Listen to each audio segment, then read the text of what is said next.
Hello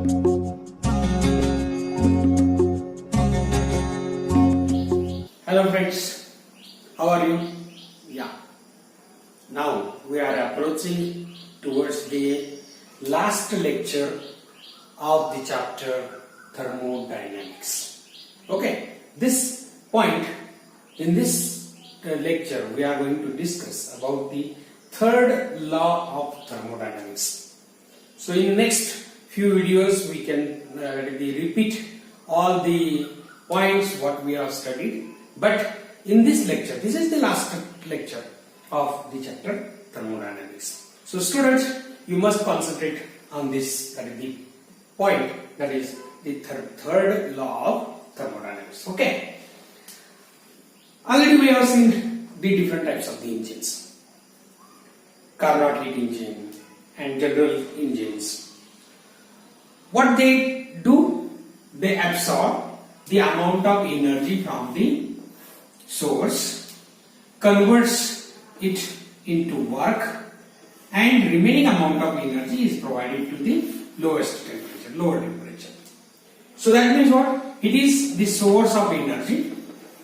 It is the sink of the energy. That means source of energy provides the energy, whereas sink of the energy, it absorbs the energy, remaining amount of energy is absorbed. So here is the engine. This engine takes the energy from the source and it converts it into the work. It converts it into the work, and the remaining amount of energy is given to the sink. Isn't it? Now suppose any engine, heat engine you consider. This is the heat engine. This heat engine, काय करतं बघा? This heat engine absorbs some amount of energy. Let's say Q1 is amount of energy is absorbed at temperature T1. Here, if the Q1 is amount of energy absorbed at higher temperature T1, as a temperature T1 some amount of energy is converted into work, and remaining amount of energy, let's say Q2 is amount of energy is given to the sink at temperature T2. So that means this idea is doing some like this, that is the Q2 divided by T2. आता इथं प्रत्येक वेळी काय होतं की some amount of energy is waste, that is the produced work. All amount of that the energy absorbed will not be converted into work. This is one of the statement of the law of thermodynamics. But here some amount of energy is converted into work, and the remaining amount of energy must be given to the sink. But this is not actually true. That means what? Here work must be equal to Q1 minus Q2 असं पाहिजे. म्हणजे समजा याच्याकडनं 100 रुपये घेतले, 100 रुपये मधलं 80 रुपयाचं काम केलं आणि 20 रुपये दिलं, तर काय झालं की इथं वर्क जे झालेलं आहे, वर्क इज इक्वल टू 100 रुपये मायनस हे 20 रुपये जे परत त्याला दिलेलं आहे, म्हणजे 80 रुपये हे वर्क व्हायला पाहिजे. पण हे इंजिन मध्ये असं होत नाही. प्रत्येक वेळेला काय होतं की इंजिन मध्ये फ्रिक्शन आहे, वेगवेगळे फिजिकल मीन्स आहेत. एक तरी फ्रिक्शन, त्यानंतर विस्कॉसिटी किंवा हीट प्रोडक्शन, या 2-3 गोष्टीमुळे some amount of energy is wasted. This equation is not true. This equation is not true. That means here some amount of energy is wasted due to friction, due to viscosity, due to heat production. आता तुम्ही कोणतंही मशीनचं engine जर बघितला तर त्याला हात लावून बघितला तर काही वेळानंतर ते मशीन चालू असेल, काय किंवा गाडी चालू असेल तर त्याला हात लावला तर काय वाटतं? गरम होतं, म्हणजे इंजिन गरम झालेलं आहे. So some amount of energy wasted to produce heat. त्याचबरोबर त्याच्यामध्ये लिक्विड घातलेलं आहे. काय लिक्विड घातलेलं आहे की हीट म्हणून गरम होऊ नये याच्यासाठी लिक्विड घातलेलं आहे. ते लिक्विड त्या लिक्विडची विस्कॉसिटी आहे. विस्कॉसिटी नील करण्यासाठी काही एनर्जी वेस्ट होईल. त्याचबरोबर त्याच्यामध्ये जी फिरणारी चाक आहे त्याच्यामध्ये फ्रिक्शन आहे, त्याच्यामध्ये आपल्याला काही एनर्जी लॉस होते. So here any system, if you consider any system is having cyclic process. Suppose the one that is the system you consider. This is a system. If you do certain large number of steps, large number of cycles like this. So that is it is doing some pumping, that is the process, and large number of repetitions will be done, and this is converted into mechanical work. But in every step there is some loss of energy. Loss of energy produces the increase in entropy. So loss of energy produces entropy.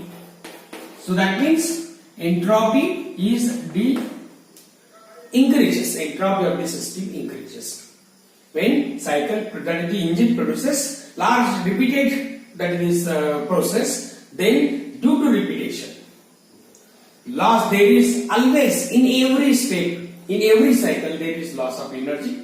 This loss of energy increases the entropy of the system. So when such, that is the repetition is done for long time, then its entropy becomes maximum. Its entropy becomes maximum, and the system is converted into some stagnancy. म्हणजे काय होईल? किंवा एखाद्या engine, आता आपण एखाद्या engine गाडी घेतली तर गाडी किती वर्ष चालते, त्याचं इंजिन किती वर्ष काम करतं, त्याला काहीतरी लिमिट आहे. थोड्या वर्षानंतर त्या इंजिन्स मध्ये प्रोसेस होऊन काय होतं की त्या इंजिनचं काम थांबतं. त्याला म्हणतो आपण स्टॅग्नन्सी. इंजिन बाद होऊन जातं. अरे एवढे दिवस इंजिन वापरलास, भरपूर झालं त्याचं काम, असं आपण म्हणतो ना. That is it becomes a stagnancy. If you are going again, you are utilizing this engine, then it will not give maximum work. म्हणजे जुनं जर गाडी असेल तर ती जुनी गाडी काय होत जाते, त्याचा परफॉर्मन्स कमी होत जातो. नवीन गाडी असेल तर तुम्हाला 1 लिटर मध्ये जास्त पडेल, पण ती जुनी गाडी त्याच्यापेक्षा कमी पडेल. त्याच्यापेक्षा जुनी गाडी त्याच्यापेक्षा कमी पडेल. का? कारण त्याच्यामध्ये मॅक्झिमम काय येतं, एंट्रॉपी चेंज होतं आणि स्टॅग्नन्सीकडे जातं. स्टॅग्नन्सीकडे जाणं याचा अर्थ ही याचा जो परफॉर्मन्स आहे, याचा परफॉर्मन्स, गाडी इंजिन काम करेल म्हणजे कन्व्हर्जन करेल एखाद्या एनर्जीचं, पण त्याच्याकडून वर्क होणार नाही, म्हणजे ती गाडी जास्त पळणार नाही. म्हणजे याचा अर्थ ते इंजिन स्टॅग्नन्सीकडे चाललेलं आहे. आता स्टॅग्नन्सीकडे जाणं म्हणजे काय नेमकं होणार बघा. प्रत्येक ठिकाणी आपण बरेचसे इंजिन वापरतो, बरेचशा वेगवेगळ्या ठिकाणी कन्व्हर्जन वापरतो. ह्या स्टॅग्नन्सीकडे जाताना त्या इंजिनचं एंट्रॉपी मॅक्झिमम झालेलं आहे. त्या सिस्टीमचं, इंजिनचं म्हणजे सिस्टीमची एंट्रॉपी काय झालेली आहे, मॅक्झिमम झालेली आहे. मग एका इंजिनचं मॅक्झिमम झालं. आपण माणूस आहे, लहानपणी असताना आपण लहानपणापासून जेवतोय, खेळतोय, करतोय. मोठेपणी आपण जेवतोय, खेळतोय, इकडं तिकडं बोलतोय, प्रत्येक ठिकाणी प्रत्येक प्रोसेस करतो, आणि नंतर आपल्याकडे पण स्टॅग्नन्सी येत जाते. म्हणजे हेही जे इंजिन आहे, हेही एक प्रकारचं इंजिन आहे जे एंट्रॉपी मॅक्झिमम करण्याचा प्रयत्न करते. So that this engine also converts one type of energy into another type of energy. So that is after stagnancy it will not converts any work. Energy convert करेल म्हणजे समजा आता आपण म्हातारे झालो, तर म्हातारे झाल्यानंतर काय होईल, आपण जेवणार, त्यानंतर उरलेलं एनर्जी सोडणार, पण आपण वर्क काही करणार नाही, कारण आपल्याला स्टॅग्नन्सी आलेली असते. लक्षात आलं? So same case that is becomes in engine also. So this now we are going to consider in the total universe. ह्या टोटल युनिव्हर्स मध्ये काय होतं की ह्या सगळ्या सिस्टीममुळे प्रत्येक ठिकाणी ज्यावेळी वर्क करायचं बंद होईल त्यावेळी तुम्हाला तिथं एंट्रॉपी मॅक्झिमम होईल. सो व्हॉट इज एंट्रॉपी हे आपल्याला माहिती आहे. आता नाव entropy is nothing but disorder of the system. So entropy is the measure of disorder of the system. Disorder of the system. When entropy increases of any engine, any material, any system, any state, then disorder of that system state increases. मग आपण आता उलटा विचार करूया. उलटा विचार काय करणार की disorder of the system increases, याचा अर्थ प्रत्येक वेळेला ह्या युनिव्हर्स मधील, या जगातील प्रत्येक वस्तू डिसऑर्डरकडे चालली, प्रत्येक वस्तू डिसऑर्डरकडे चालली. आपण लहानाचे मोठे होतो, म्हातारे होतो, नंतर म्हणणार आहे. कुठलंही मटेरियल तयार केलं तर सुरुवातीला नवीन असतं, नंतर थोड्या वेळानं जुनं होतं, त्याच्यानंतर बाद होऊन जातं. So that is entropy increases. Entropy of the universe tends to maximum. Entropy of the universe आपण म्हणूया, entropy of the universe tends to maximum. मग एंट्रॉपी प्रत्येक वेळा मॅक्सिमम असेल तर मिनिमम कधीतरी असायला पाहिजे ना. मिनिमम उलट आपण जर विचार केला तर एंट्रॉपी झिरो कधी असेल? एंट्रॉपी झिरो कधी असू शकेल का? एंट्रॉपी मॅक्सिमम आहे, याचा अर्थ हे कधीतरी झिरो पाहिजे, कुठेतरी झिरो पाहिजे. मग आपण zero attainability of the entropy we can produce by decrease in the temperature. या सगळ्या गोष्टीमध्ये टेम्परेचर इन्क्रीज होत जातं. कारण आपण मग बघितलं मग असं की विस्कॉसिटीमुळे टेम्परेचर वाढतं, फ्रिक्शनमुळे टेम्परेचर वाढतं, आपण दोन हात घासला तर टेम्परेचर वाढतं, हीट प्रोडक्शन झाल्यानंतर टेम्परेचर वाढतं. म्हणजे टेम्परेचर जर वाढलं तर disorder of the system increases. Temperature जर कमी केला तर disorder of the system decreases. That means entropy decreases. So entropy may be decrease to zero at absolute zero. At absolute zero.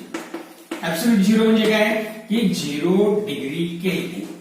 0 degree kelvin म्हणजे किती असेल तर -273 डिग्री सेंटीग्रेड. -273 डिग्री सेंटीग्रेडला 0 अटेनेबिलिटी आहे, तर एंट्रॉपी 0 होईल. आता एखादा सबस्टन्स आहे, सबस्टन्स कुठलाही घ्या, समजा आपण एखादा मेटल घेतला, कोणताही एक मेटल घेतला, समजा आपण सोडियम घेतलं. सोडियमचं क्रिस्टल किंवा ऍटम्स, मोलिक्युल्स जे आहेत ते समजा आपण मानूया याचं मोलिक्युल्स असे आहेत. हे मोलिक्युल्स असे काय केलेले, अरेंज केलेले. ऍट 0 डिग्री टेम्परेचर हे मोलिक्युल्स एकमेकाला टच करून राहिलेत, रेग्युलर मॅनर मध्ये आहेत, त्यांच्यामध्ये काहीही बदल होत नाही, त्यांच्यामध्ये काहीही काय होत नाही, डिस्टर्ब होत नाही. याला म्हणायचं की 0 डिग्री टेम्परेचरला, ऍब्सोल्यूट 0 डिग्री टेम्परेचरला entropy of this system is 0. So every atom, every molecule are at right position in the crystal structure. Then this is known as the zero entropy. But if you provide small amount of energy, then the atoms may displace its position, molecules may displace its position, and the entropy increases. म्हणजे ह्याचं disorder जसं इथं disorder किती आहे, 0 disorder आहे. Disorder of the system इथं 0 आहे. पण जसं जसं तुम्ही त्याला हीट द्याल, याचं सिस्टीम बदलाल, त्यावेळी ह्याचं डिसऑर्डर वाढत जातं, 0 पासून वाढत जातं. मग आता प्रश्न आहे की will this is possible, will this possible. म्हणजे जर आपण एखादं ऍटम असं, सोडियम मेटल असेल, कोणताही पदार्थ असेल, तर त्याला 0 डिग्री टेम्परेचर पर्यंत, 0 डिग्री म्हणतो, 0 डिग्री केल्विन पर्यंत आपण टेम्परेचर अटेन करू शकतो का? So that means we are going to define first statement of this law, that is third law of thermodynamics. Now we can define the third law of thermodynamics. That is first statement म्हणजे एक statement. जसं आपण second law of thermodynamics मध्ये वेगवेगळे statement बघितले, kelvin statement बघितलं, Clausius statement बघितलं, त्यानंतर एंट्रॉपी स्टेटमेंट बघितलं, सिंपल स्टेटमेंट बघितलं. तसं थर्ड लॉ मध्ये सुद्धा वेगवेगळे स्टेटमेंट्स आहेत. एक लॉ आहे आणि तोच कायम असं नाही. तर याच्यामध्ये एक आता आपण जे काय बघितलं की एंट्रॉपी इज 0 किंवा entropy tends to 0 at absolute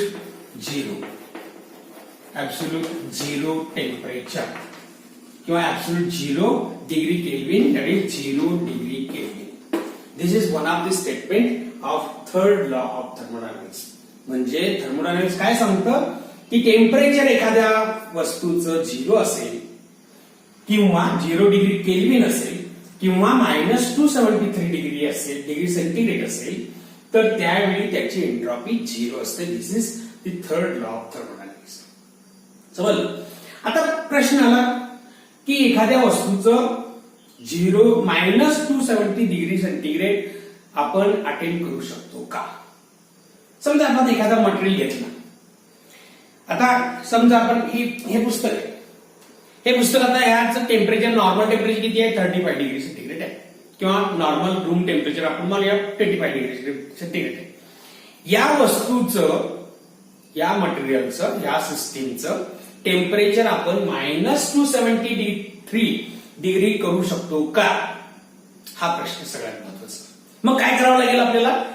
याचं टेम्परेचर कमी करायचं, परत कंटिन्युअसली प्रोसेस आपण करत राहायला पाहिजे, याच्याकडून हीट एनर्जी काढून घेत राहायला पाहिजे आणि काही वेळानंतर तुम्हाला ते हीट एनर्जी याच्यातून बाहेर निघणार नाही, त्यावेळी ते 0 डिग्री टेम्परेचरला, 0 डिग्री केल्विनला येईल. So now by attending, by continuous, that is the second definition. Upon second, that is the law of thermodynamics, is nothing but second statement. Kai second statement? By no finite number of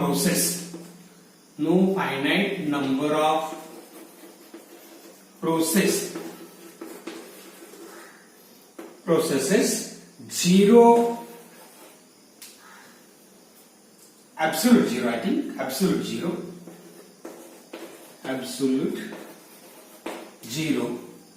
can be attainable.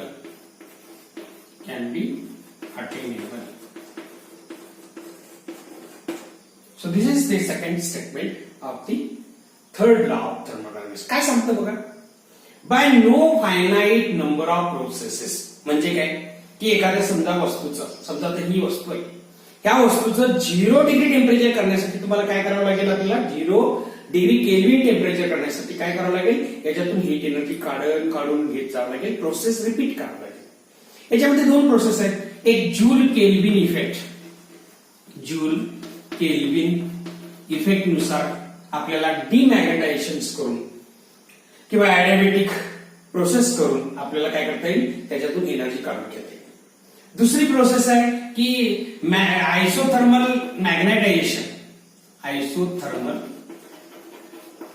Magnetisation करणं आणि ऍडियाबॅटिक डिमॅग्नेटायझेशन करणं. म्हणजे magnetisation करणं, परत डिमॅग्नेटायझेशन करणं, magnetisation करणं, डिमॅग्नेटायझेशन करणं, असं प्रत्येक वेळा आपण रिपीट करत गेलो तर काही वेळानंतर तुम्हाला जवळपास 4 डिग्री केल्विन पर्यंत आपल्याला टेम्परेचर अटेंड करता येईल, नॉट 0 डिग्री टेम्परेचर. मग 0 डिग्री करायचं असेल तर आपल्याला, म्हणजे त्याचं टेम्परेचर कमी करायचं असेल तर आपल्याला large number of, infinite number of काय करायला लागेल? प्रोसेस करायला लागेल. म्हणजे फायनाइट नंबर मध्ये तुमचं कोणतंही वस्तू 0 डिग्री अटेंड करणार नाही. हे स्टेटमेंट म्हणजे हे this is third law of the thermodynamics. By no finite number of processes, म्हणजे फक्त एक 10 वेळा केला 0 डिग्री होईल का? नाही होणार. 15 वेळा केला नाही होणार. इन्फायनाइट नंबर ऑफ टाइम्स जर तुम्ही केला तर तुम्हाला हे मॅक्झिमम किती येईल? 4 डिग्री केल्विन किंवा त्याच्यापेक्षा खाली येण्यासाठी तुम्हाला लार्ज नंबर ऑफ प्रोसेसेस करावं लागेल, ज्याची गिनती आपल्याला करता येणार नाही. So by finite number of processes you can not attain 0 degree absolute temperature. This is the second statement of that is the third law of thermodynamics. समजलं का तुम्हाला? आता हेच स्टेटमेंट आपण दुसऱ्या एका पद्धतीने म्हणतो की zero अटेनेबिलिटी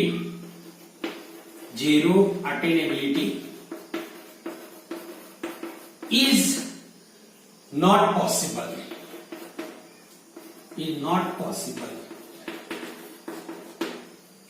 This is known as the unattainability statement of third law of thermodynamics. म्हणजे हे स्टेटमेंट काय सांगतं तुम्हाला?